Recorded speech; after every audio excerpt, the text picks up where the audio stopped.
Olá pessoal, vamos dar continuidade ao estudo das instruções de controle da linguagem Java. Nós já vimos aí o if, o if-else, o while, vimos os operadores de atribuição compostos, incremento, decremento, vimos os operadores lógicos e é hora de continuar aqui com as demais instruções de controle da linguagem Java. Vamos ver nesta aula a instrução for, a do while, a instrução de seleção múltipla switch e as instruções break e continue. Tá? Então, com essas instruções aqui, nós podemos construir mais algoritmos, né? Algoritmos mais complexos aqui nas nossas atividades, utilizando a linguagem Java e exemplificando aqui as operações na orientação a objetos. Esta aula está baseada no capítulo 5 do nosso livro-texto, Java como Programar. Quase todo o capítulo 5 vai tratar dos assuntos que nós iremos abordar nesta aula. Outra parte já vimos aí em outras aulas que nós passamos para vocês. Tá? E o livro, né, lembre que pode ser acessado na BVU para que você possa estudar de forma completa todo o capítulo 5. Então, pessoal, além das instruções if, if-else e while, nós também temos outras instruções para serem utilizadas para seleção ou repetição de acordo com a necessidade. Tá? É importante ressaltar aqui que toda seleção pode ser feita só com if e toda repetição pode ser feita só com while. Só que aí tem algumas seleções e repetições que se tornam muito complexas usando apenas if e while. Então, aí por isso das outras instruções que nós vamos utilizar aqui na aula de hoje. Então, nós já vimos o while na repetição e vamos ver o for e o do while. Na seleção, já vimos seleção única, if, seleção dupla, if-else, e vamos ver, nesta aula aqui, a seleção múltipla, switch. E vamos ver também alguns comandos de formatação adicionais de acordo com os exemplos que nós vemos nesta videoaula.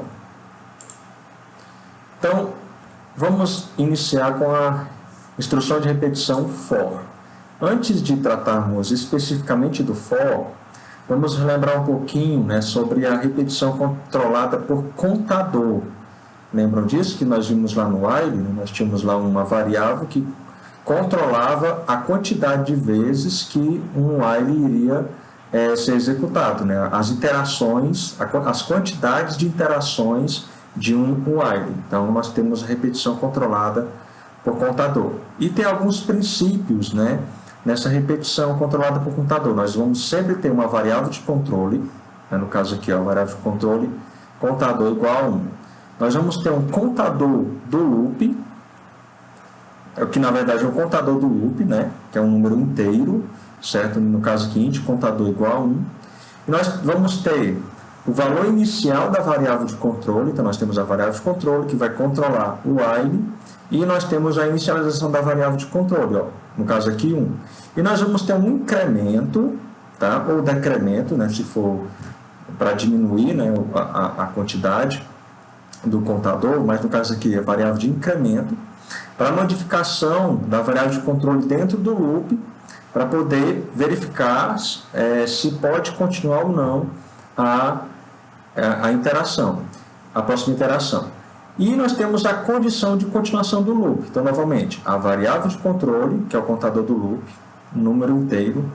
Nós temos a inicialização da variável de controle. Nós temos o incremento para modificar a variável de controle dentro do loop.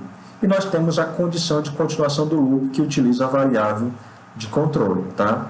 Esse outro exemplo aqui, ó, nós temos a variável de controle, que no caso aqui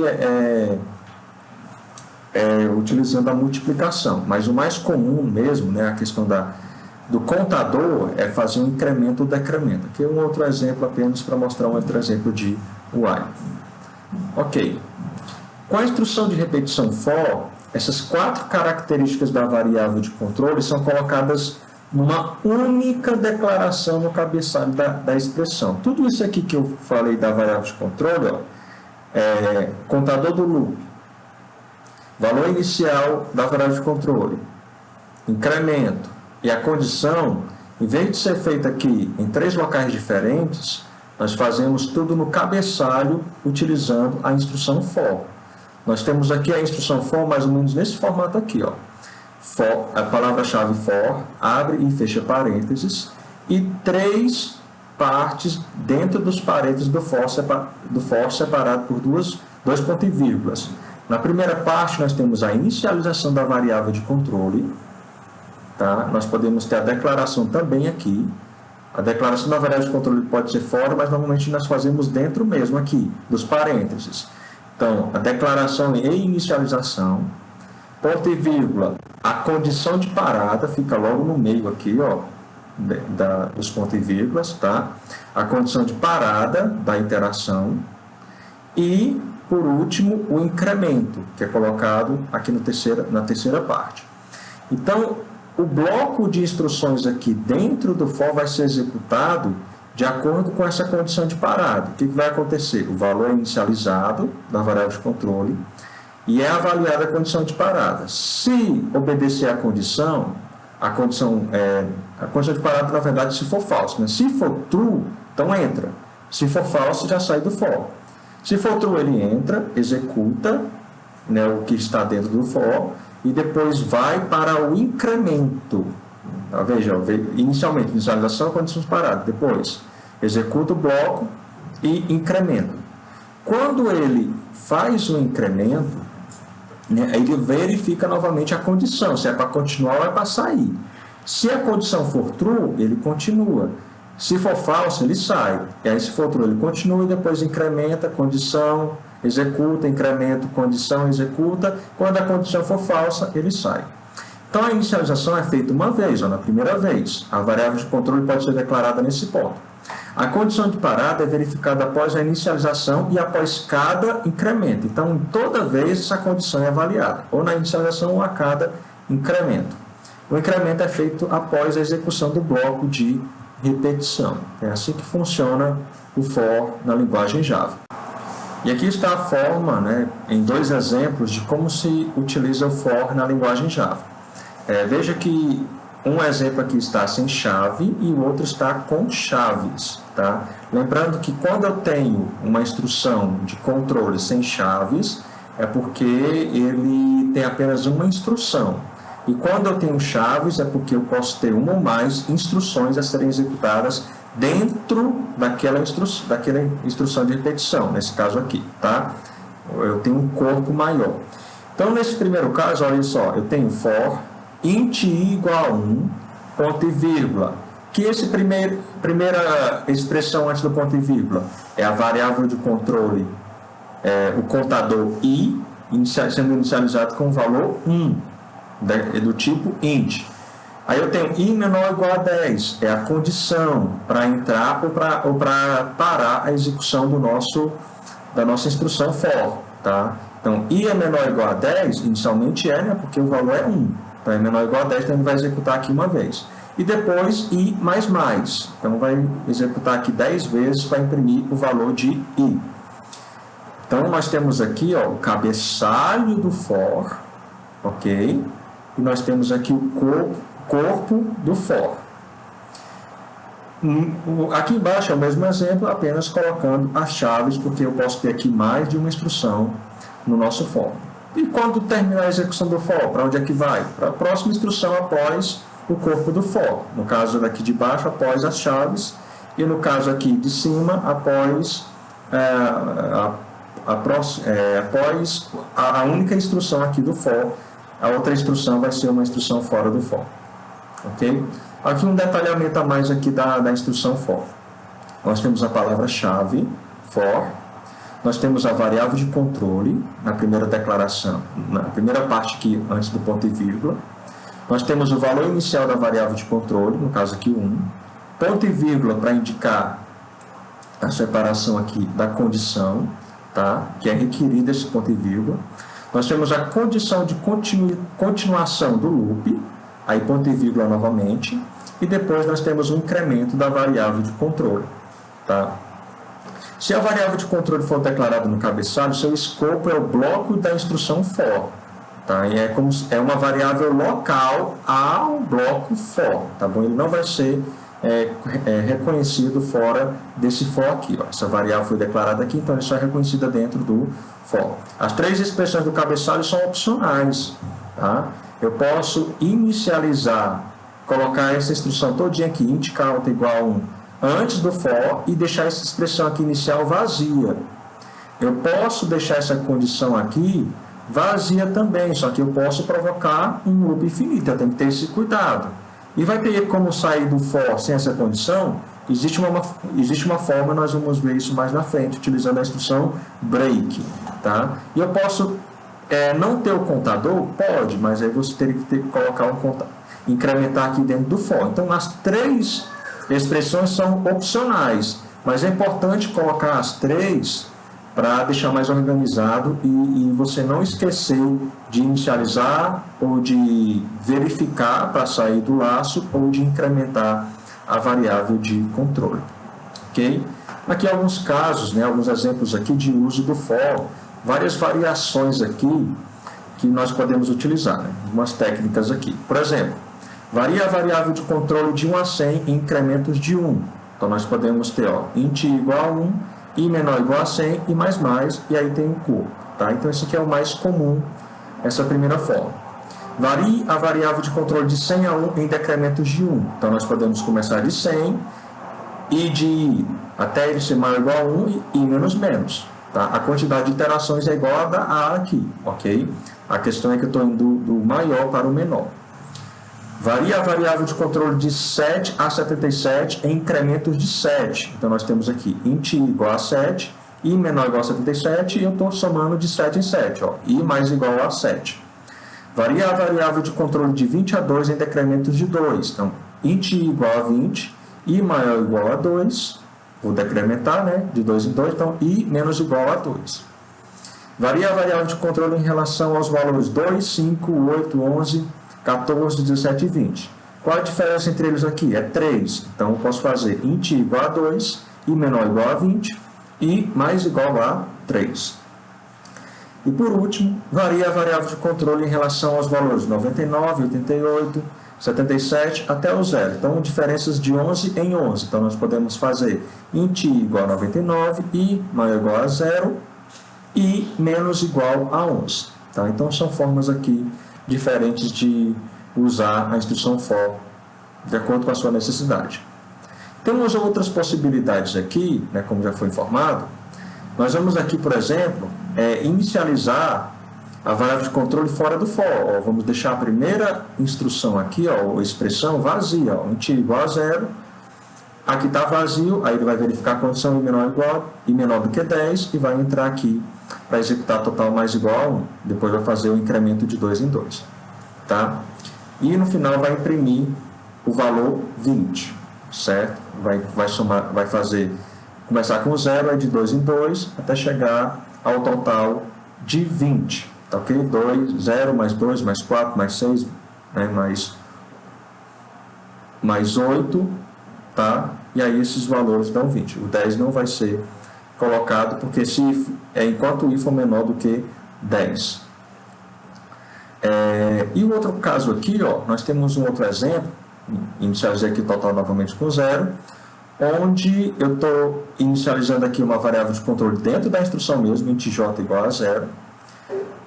Estou fazendo j menor do que 10, e eu estou incrementando aqui duas variáveis, ok? O total mais igual a j, tá? É a mesma coisa do primeiro, total mais igual a j, vírgula, j mais igual a 2. Então, tanto a totalização aqui da variável total, quanto o incremento da variável de controle, estou usando tudo na terceira parte. Só que é o seguinte, as expressões de inicialização e incremento podem ser listas de expressões separadas por vírgula. Como eu tenho mais de uma expressão aqui, eu separo elas por vírgula. A totalização, EA e o incremento que é realizado aqui no próprio corpo. Como eu estou fazendo tudo aqui, eu posso encerrar com ponto e vírgula, o meu for. O corpo do meu for é vazio. Então, esse system.out.printf aqui não está dentro do for, porque ele encerra-se com ponto e vírgula, não tem chaves também. Viu? Então, o mesmo resultado é colocado o valor 20 para os dois casos aqui. No primeiro que a declaração não foi feita no for, e o segundo que os cálculos foram feitos todos na terceira parte do for. Essa condição aqui eu posso utilizar uma condição mais complexa através aí, de combinação das condições simples através dos operadores lógicos, como já vimos aí em outra aula. Ok? Vamos ver aqui um exemplo de uso do for aqui na nossa aula. Um banco, né, o banco precisa fornecer, no caso aqui o banco, que é o nosso projeto, tá? O banco precisa fornecer um simulador de investimento para seus clientes. O cliente informa um valor de investimento e a quantidade de anos que o valor ficará investido. O sistema deverá informar o rendimento anual através da fórmula de cálculo de juros compostos e juros de 5% ao ano. Então, nós vamos fazer essa simulação aqui. Ele vai entrar com o valor, com a quantidade de anos que esse valor vai ficar investido e ele vai precisar que seja retornado o valor de rendimento final, né? Na verdade, o valor final, o montante final com os juros sobre a operação, sobre aquele capital inicial. Então, vai ser utilizado aqui juros compostos, tá? E aí nós temos a fórmula de juros compostos, que é o quê? O montante é igual ao capital inicial vezes o resultado dessa potenciação aqui, ó. I mais 1 mais I, que é a taxa de juros, né? Que é uma taxa fixa aqui, no caso vai ser 0,5, elevado ao tempo, ou a T, né? Ao tempo aí que eu preciso calcular, o período de tempo, que no caso aqui vai ser a quantidade de anos. Então, nós vamos fazer esse cálculo aqui. No algoritmo que nós vamos apresentar, nós vamos mostrar o valor que vai ser de juro, o montante final a cada ano, até chegar ao ano final. Ok? Então, nós temos aqui o nosso exemplo. Criamos uma classe calculadora e um métodozinho. Na verdade, a classe calculadora já existia, né? Nós só adicionamos um método chamado simular rendimento. Nós temos aqui que ela retorna uma string, que é toda a simulação que vai ser apresentada para o usuário, e recebe como parâmetros, né, o tempo e o capital inicial.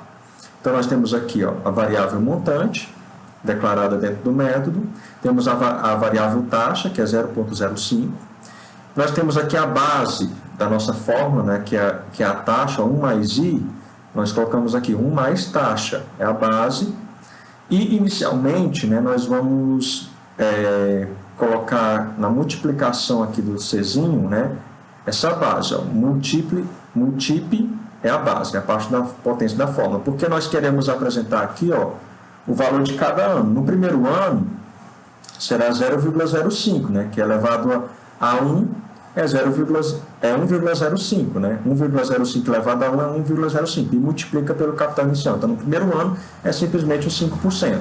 No segundo, é 1,05 elevado a 2. Então, nós vamos ver como é que vamos fazer isso aqui. E aqui, ó, nós vamos criar o resultado aqui, ó, bem formatadozinho. Ó, o cabeçalho da string de resultado, string simulação, eu vou colocar a string formatada, string.format, %S, %20S. O que é %20S? É colocar 20 posições de caracteres separados para a string que vai ser apresentada ali, alinhado à direita, tá? Se eu quiser alinhar à esquerda, esse %20S, eu coloco %menos 20S, tá? A explicação aqui do lado, ok? E aí um espaçozinho e pula a linha. Então, nesse primeiro %S vai ficar a palavra ano, e nesse %20S vai ficar a frase montante acumulado, alinhado à direita, tá? Se eu alinhar à esquerda, colocar %menos 20S, o montante acumulado vai ficar colado em ano. Só para adiantando aqui, ó, o exemplo, ó, fica ano, montante acumulado. A partir da palavra ano, ele começa a contar 20 posições. Então, tem esse espaçozinho aqui, ó. Se ele tivesse alinhado à esquerda, esse M estaria colado no O, tá? Vamos lá. Então, nós temos um for aqui que começa em 1. Eu chamei de T porque ele vai ser utilizado aqui para calcular o valor de final a cada ano, até chegar ao ano final. Então, esse T que corresponde ao ano é a potência lá na nossa fórmula também. Então, int t igual a 1, t menor ou igual a tempo, t mais mais. Então, eu vou percorrer aqui t anos, né? A unidade de tempo que for passada pelo usuário. Então, nós temos o quê? Que o montante no primeiro ano é o quê? É igual ao capital vezes o multip, que é a base, que é 1 mais a taxa, ok? Ou seja, multip elevado a 1 é o próprio multip, então, ok aqui. Então, é o montante. E aí, ó, vou colocar na simulação, né? Vou concatenar, ó, mais igual, string.format, % 3D, ó, D é de inteiro, lembram? Então, % 3D significa o quê? Que eu vou colocar 3 posições para colocar um número inteiro, que vai ser o quê? Vai ser o T, ó, o tempo em anos, ok? Como não está menos 3D, está 3D, ele está alinhado à direita. E aí eu tenho %,20.2F%. Que negócio é esse aqui? E eu tendo um Fzinho aqui, indica que eu vou utilizar um separador de milhar, ok? Ele vai utilizar ponto, por exemplo, para país de língua portuguesa, né? E no caso de país de língua inglesa, ele vai separar com vírgula, que lá ele separa, nos países de língua inglesa, eles separam as casas decimais com ponto e os milhares com vírgula. Na língua portuguesa é diferente, né? Então, ele vai separar as unidades de milhar, então, %,20, e .2F significa que eu vou colocar 2 casas decimais no nosso ponto flutuante. Então, tudo isso aqui é isso, viu? E esse 20, eu vou separar 20 posições para aquele ponto flutuante. Então, %, o vírgula indica separação de milhar. O 20, esse primeiro 20 logo após a vírgula, e antes do ponto, significa 20 posições para o nosso número. 2, o ponto, significa que eu quero colocar 2 casas decimais, ponto 2, né, 2 casas decimais no valor final, formatar. E se tiver mais de 2 casas decimais, ele vai arredondar para o número mais próximo, não é? De acordo com o padrão que nós aprendemos aí na escola também, né? Ele tem um arredondamento aqui, ok? Então, quando eu faço essa formatação por .2F, há um arredondamento. E por %N é pular a linha. Então, o montante vai ficar nesse local aqui. Logo em seguida, ó, é feito multip vezes igual a base. Por exemplo, no próximo não vai ser o segundo ano, então eu vou fazer o quê? Vou pegar... Então, aqui vai ser elevado a 2, ó, tá? Então, vai ser 1 mais I vezes 1 mais I, que é o que ele está fazendo aqui, ó. É o multip, na primeira vez é a base, vezes a própria base. Ou seja, estou pegando aquele valor e elevando a 2. Para na segunda vez, eu fazer o cálculo, né, com esse multip já calculado com 1 mais taxa elevada a 2. Aí ele já prepara para a terceira, ó, já está com o valor elevado a 2. Aí multiplica de novo para poder ter o valor elevado a 3 e assim sucessivamente, tá bom? Então ele faz... Essa aqui é a lógica dessa parte aqui desse loop, ok? Então, essa instrução for é utilizada para cálculo do montante de unidade de tempo. Então, ao final, eu tenho uma simulação de cada ano para ser retornado para quem chamou a simulação, o método simular rendimento. E aqui do lado, né, explicando essa questão aí de posicionamentos, né, e de flags que são utilizadas para separação de unidade de milhar. Só uma questão aí com relação ao double, né? Veja que eu estou apresentando para o usuário em 2 casas decimais, mas o cálculo não considera apenas 2 casas decimais. Tá vendo aqui, ó? Não está sendo feito cálculo com 2 casas decimais. Então, a gente tem que ter o cuidado, né, com somas double float. Por quê? Ó? Porque, por exemplo, ó, uma soma do tipo 14,234 mais 18,676 vai dar 32,907. E mostrando arredondado, vai dar 32,91, porque o 7 vai arredondar aqui, ó, o 0 para 1, tá? Agora, se eu mostrar tudo arredondado, para o usuário vai aparecer 14,23 mais 18,67. Ok? O resultado seria 32,90 nesse caso, mas nós vamos estar mostrando para 32,91. É nesse caso específico aqui, tá? Ou seja, com 1 centavo de diferença. Então, a gente tem que ter cuidado com a soma e mostrando as coisas arredondadas para o usuário.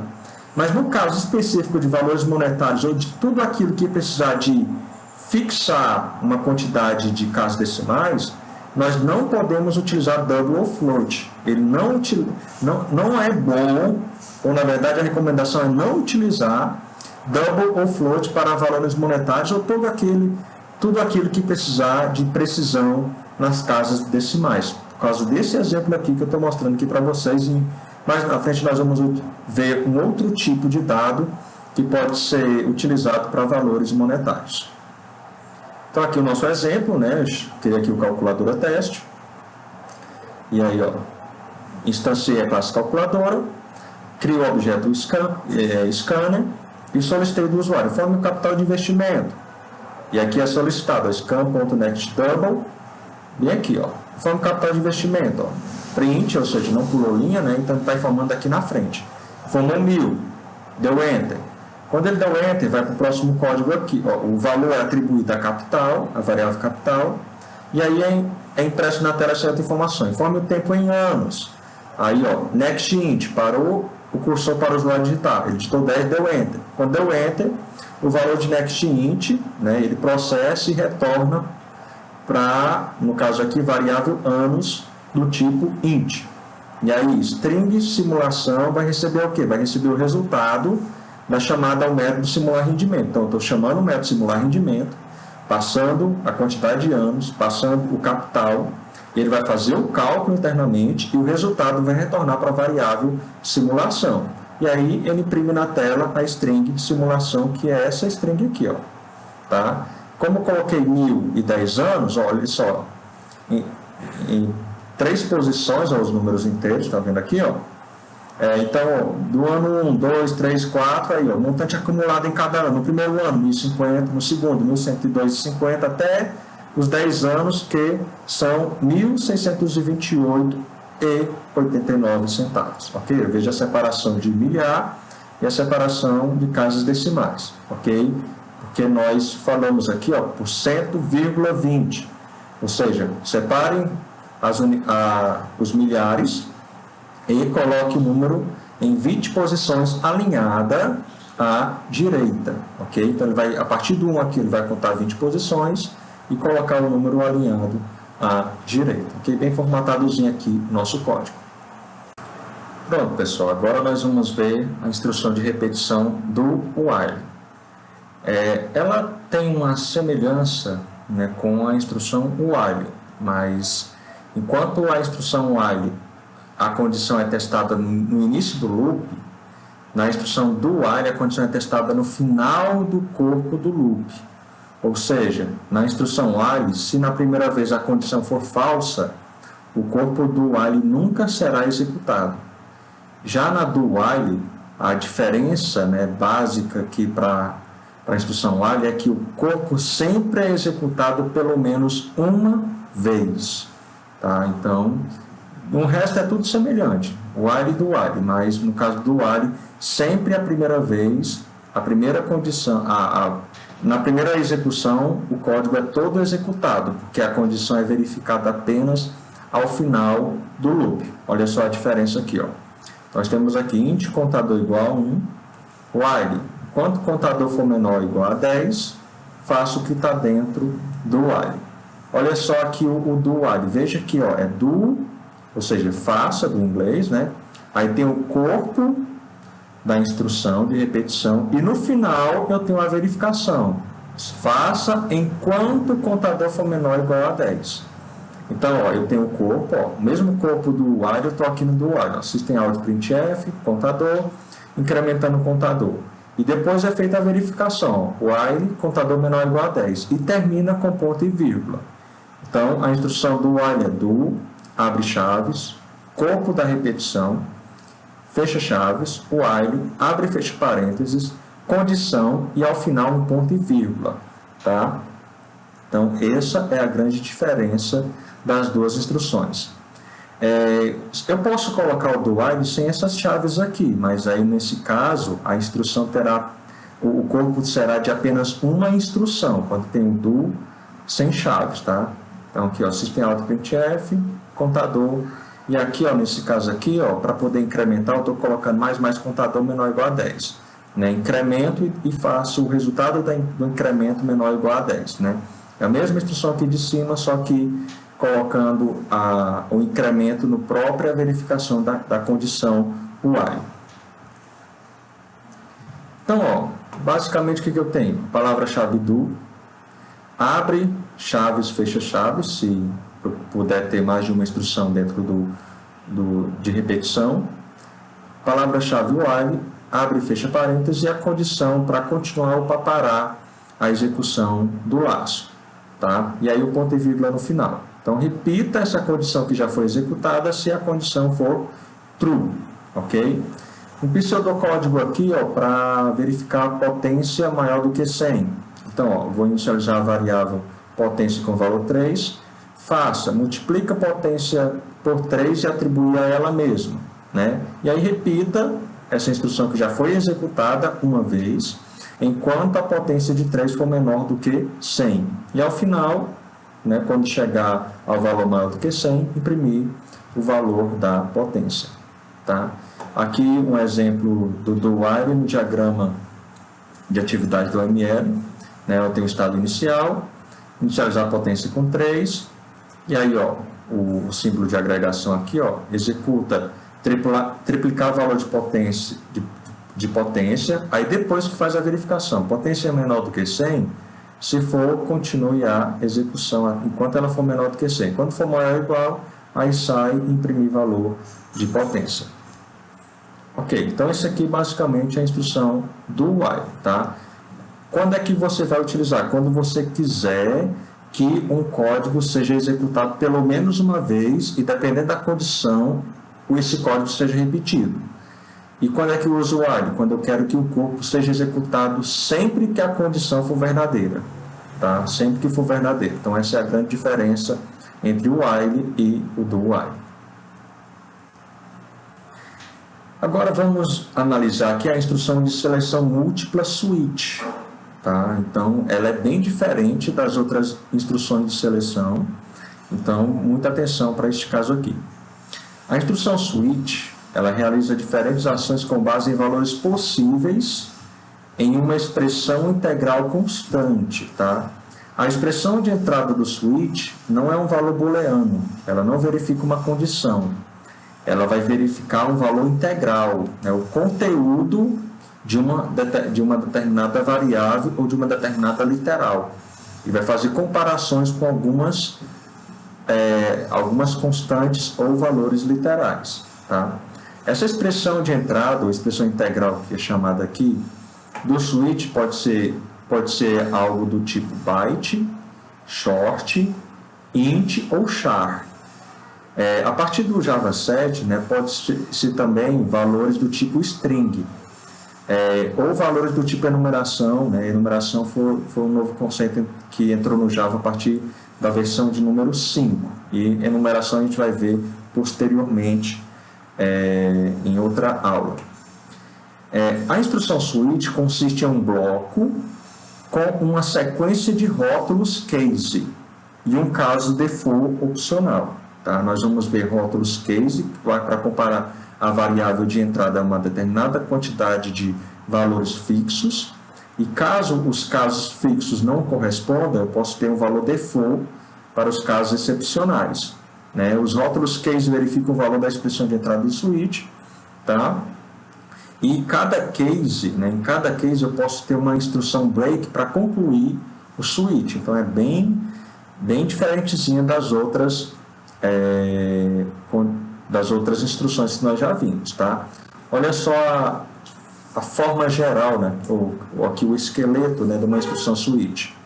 Eu tenho a palavra-chave switch, eu tenho uma expressão dentro das chaves, tá? A expressão, e essa expressão tem que ser de um desses tipos aqui que foi falado anteriormente, ok? Não é um valor booleano. E aí, essa expressão é comparada em cada case. Caso a expressão que é passada aqui for um determinado valor literal, aí 2 pontos, executa esse conjunto de instruções de acordo com o case que ele correspondeu. Ao final da execução das instruções, pode ser várias instruções aqui, viu, pessoal? E não tem chaves aqui, ó. A chave é só depois do parêntese, de fechar o parêntese switch, ao final da instrução do switch. Então, é só nesse caso. No case não tem chave, mas eu posso ter várias instruções. E o conjunto de instruções é executado, tá? E eu tenho um break para sair do switch. Coloco a palavra-chave break com ponto e vírgula. Se eu não colocar a palavra-chave break, ele vai verificar o próximo case. E se corresponder, ele vai executar o conjunto de instruções, até achar um break e sair do switch. Em caso nenhum case a expressão tem o valor correspondente, ele executa a expressão default, que eu posso colocar ou não no switch, é opcional. Mas se ele entrar no default, ele vai executar o conjunto de instruções e aí depois ele encerra o switch. Eu posso colocar ou não o break, porque o default, no caso de ser o último bloco, o default pode ficar no início, no final, qualquer lugar.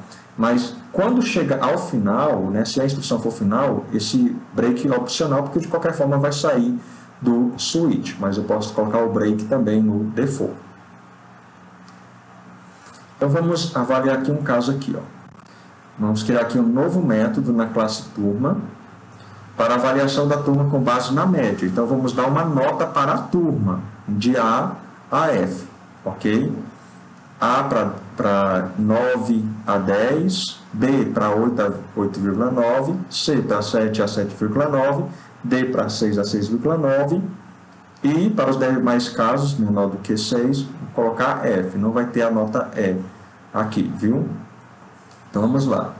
Uma instrução case avalia o valor da expressão do switch. Caso corresponda, executa as instruções após o sinal de 2 pontos. Olha só aqui, vamos verificar o método avaliar turma. Nós estamos colocando aqui na classe turma. Nesse método foi criado uma string avaliação, que vai ser o que vai ser retornado. E aí, ó, a média da classe eu estou convertendo para um inteiro. Porque eu não vou, como está aqui de 8 a 8,9, eu não preciso olhar a parte quebrada. Né? Basta verificar a parte inteira, que é um 8, ou um 9, ou um 6, para determinar o valor. Ok? Então, olha só, peguei essa média e converti para um inteiro, e aí eu coloco a média como entrada no switch. Veja só, a média é um valor inteiro. E aí essa média vai ser comparada com cada case. Ó. Case 9, 2 pontos, executa alguma coisa, só que não tem instrução nenhuma. Como não tem instrução nenhuma, ele verifica case 9 e em seguida o case 10, porque não tem break, então não vai sair do switch. Então, para case 9 para case 10, aí ele vai encontrar um break aqui no case 10. Então, para case 9 para case 10, a avaliação é a mesma. Tá? Tanto para 9 como para 10 é a mesma avaliação. Por isso que o case aqui está vazio.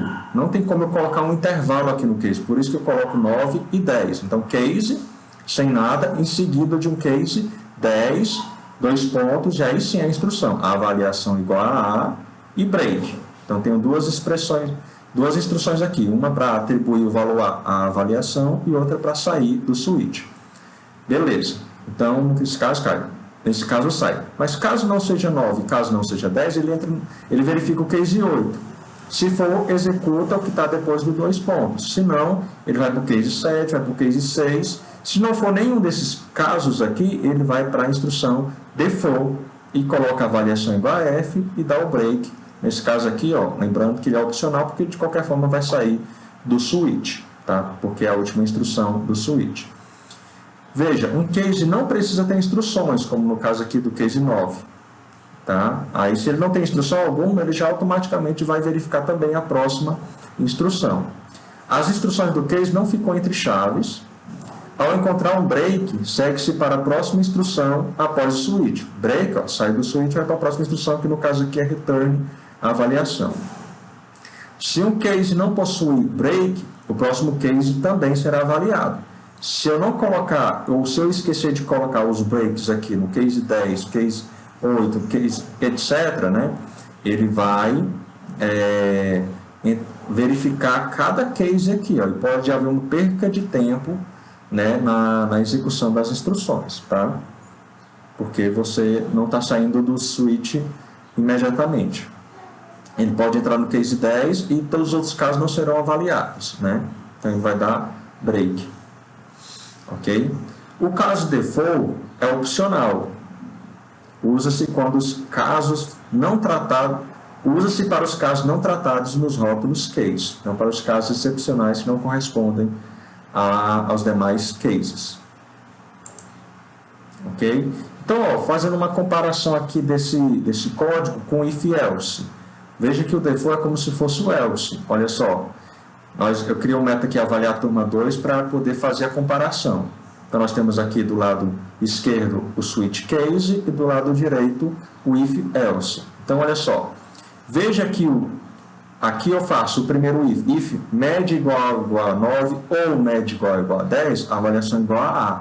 Nesse primeiro caso do switch aqui, ó, eu precisei não colocar nenhuma instrução no case 9 para poder ir avaliar também o case 10. Se for case 9 ou case 10, ele entra aqui e faz a avaliação igual a A. No if eu coloquei med igual a 9 ou med igual a 10, a avaliação igual a A. Else if med igual a 8, se não, se med igual a 7, se não, se med igual a 6, se não, vai ser F. Então, esse aqui, façam essa análise aqui para vocês compreenderem bem o uso do switch em relação ao uso do if-else. Ora, se você tem uma comparação com uma mesma variável várias vezes, colocando vários else if, é uma oportunidade de você usar o switch case, nesse exemplo aqui. Ok? Beleza. Então, são essas as instruções, né, de seleção. Concluímos aqui com a instrução de seleção múltipla switch e também já concluímos as instruções de seleção, ou as instruções de repetição. Tá? Existe só um aprimoramento do for para arrays, né, para vetores, que a gente vai ver em outra oportunidade. E aí, pessoal, tem outras duas instruções aqui que são interessantes nós estudarmos, que são as instruções break e a continue. A linguagem Java fornece duas outras instruções para alterar o fluxo de controle do programa, né? Ou para sair de um switch ou de um laço, como o break, ou para continuar, seguir para a próxima iteração do laço, no caso do continue. O break, né, ele já foi visto para terminar a execução de um switch, nos cases. E ele também pode ser utilizado para sair de imediato da execução de um loop. Tá? Eu posso colocar um break dentro de um laço para ele sair imediatamente do laço e não partir para a próxima iteração.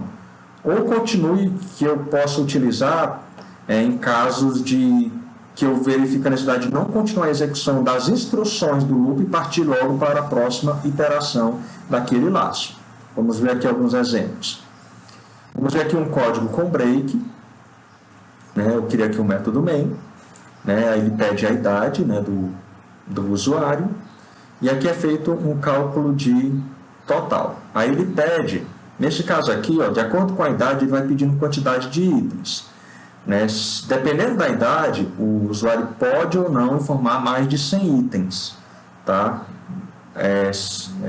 No caso aqui, ó, se a quantidade de item for maior do que 100 e a idade for menor do que 18, ele não vai poder informar aquela quantidade. Tá? Então, olha só, eu vou percorrer aqui, ó, 10 vezes o for, né? Mas não necessariamente eu vou percorrer as 10 vezes, porque eu vou ter um break aqui, ó. Se na primeira, vamos analisar aqui melhor, né? Ó, pegou a idade e tem um total de itens que ele informou. Aí eu peço do usuário a quantidade de itens, então next int, pedindo a quantidade, aí ele digita. Se a quantidade for menor do que 100 e a idade for menor do que 18, ele informa para o usuário que ele não pode formar uma quantidade maior do que 100, né, por causa da idade dele, e aí sai do laço, ó, break. Sai do laço e não vai para a próxima iteração. E aí impeça para o usuário total de dados informados e fim do programa. Tá? Veja que a totalização de itens informados pelo usuário está depois desse if que tem o break. Tá? Então, ó, normalmente, quando eu coloco um break dentro de um laço, esse break está dentro de uma condição, dentro de uma condicional, de uma seleção, para verificar se sai ou não do laço. Tá? Está depois para que o valor informado, se for maior, não seja totalizado na variável total. ok? Então, ó, nesse caso, não é necessário o else, não é executado se o break for alcançado. Por quê? Porque se chegar no break, ele pula e aí não precisa totalizar, ok?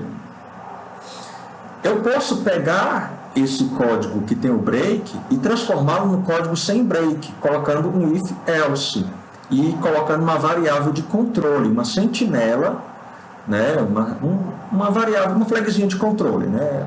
Não é uma sentinela porque o usuário não vai informar a sentinela, tá?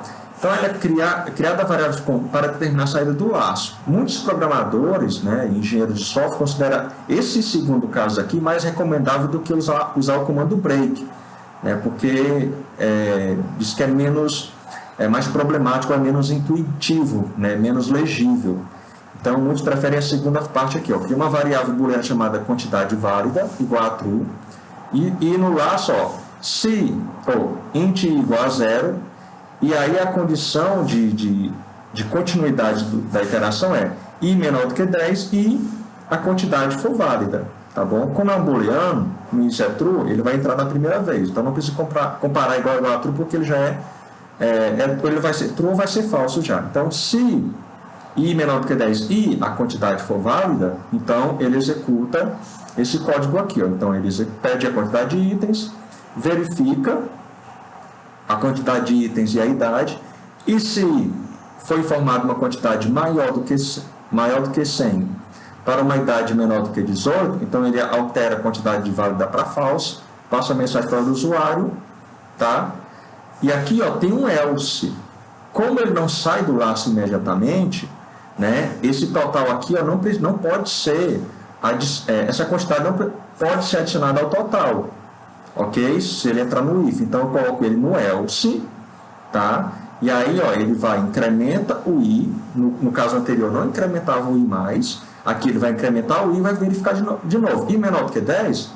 Sim. Então, a quantidade válida? Não, porque entrou no if. Então, ele sai do laço e executa as próximas instruções. Então, veja, o resultado dos dois aqui é o mesmo. A diferença é que o primeiro sai imediatamente e no segundo ele ainda vai incrementar o i. Eu preciso colocar o else no final aqui e ele vai verificar a condição. Eu preciso colocar essa condição, né, de quantidade válida aqui na condição do for para poder ele sair. Então, são essas duas formas aqui de simular. Essa forma aqui é de simular o break do primeiro algoritmo. E o continue, vamos entender aqui o continue, tá? Ó, o código aqui é semelhante, a diferença aqui é que o laço sempre vai executar as 10 iterações, tá? Porque ele não vai sair do laço do continue, ele vai para a próxima iteração. Então, ó, pedir a idade, tá? Ele vai caminhar até de 0 a 9 aqui no for, solicitar a quantidade de itens. Se a quantidade for maior do que 100 e idade menor do que 18, informa para o usuário que ele não pode formar uma quantidade maior do que 100, e ele chama aqui o continue, ponto e vírgula. Quando entra no continue, o que acontece? Ele vai imediatamente para o incremento, ou para a próxima iteração. Então, continue, então ele vai incrementar o i e vai verificar. I menor do que 10, ele vai executar aqui novamente. Quando ele alcança o continue, essa expressão que está depois do if, ou essa instrução aqui, não será executada, é pulada, tá? Então, por isso que não precisa do else. Então, ele não vai totalizar essa quantidade válida ao total, ok? Ele vai para a próxima iteração, ele não sai da iteração. Só vai sair da iteração, nesse caso aqui, quando o i for 10. Eu posso pegar esse caso aqui e utilizar também sem o continue. Como? Olha só, no caso aqui é só colocar o else, tá bom? Como ele vai continuar e não é para executar o que está depois do if, é só colocar o que está depois do if dentro de um else, tá? Nesse caso aqui, ó, a única diferença do primeiro código para o segundo é que eu coloquei um else para que só totalize a quantidade se a quantidade for válida com base na idade, ok? E essa segunda parte aqui é mais recomendável ser utilizada do que a primeira, ok? Então, são os dois exemplos aqui, um utilizando break e outro continue, e alternativas para não usar break ou continue. Ok? Espero que vocês tenham entendido essas duas instruções. Qualquer coisa, revejam, assistam novamente, estudem pelo livro que vocês vão compreender melhor. Ok?